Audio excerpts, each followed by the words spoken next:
Heritage at New Haven. Kind of they're only about 10 miles apart. An interesting game because Heritage has won over 8 games each of the or an average of 8.5 games over the last 3 seasons, I should say. And we know what New Haven can do. New Haven might be the big dog as far as Northeast 8 goes.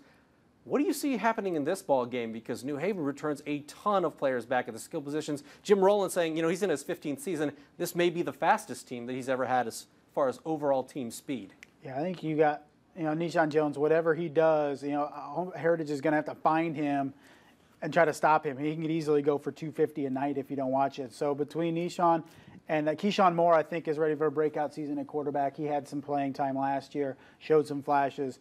New Haven's going to be very athletic. And, Heritage, I want to see who's playing quarterback for them, who replaces Brenson Dawson. I think he was one of the more underrated players in the area just because of how much he did for that team last year. Yeah, and Austin Conrad was a big target for him. Yeah. Justin Hart, they're going to heap a lot on his shoulders, you would think, this year. I would think so, yeah. But from what I understand, I was out at Heritage practice last week. They got a big offensive line, some experience on the offensive line. That's a good place to start, at least.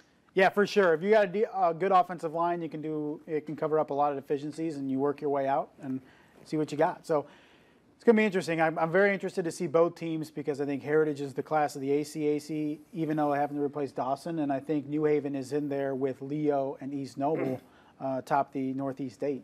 When you take a look at New Haven, I think this coming Friday and Fridays throughout, we're going to find new players for New Haven that we hadn't talked a lot about last year, whether it's Tremont Jackson back there playing safety, Michael Griggs, a big dude at the linebacker spot. There are going to be some guys this year that maybe we didn't talk a lot about because we talked about, Jakevius Hampton, Jordan Hogan years past. Yeah. New guys are going to step to the forefront to help out guys like Nishan Jones. I agree, and I'm ready to talk to some new kids. I mean, it seems like we always talk about the same kids. Like 2 months. We've been talking about the same kids for like 2 months. I'm ready to start playing some football, man. And I think New Haven will have some of those.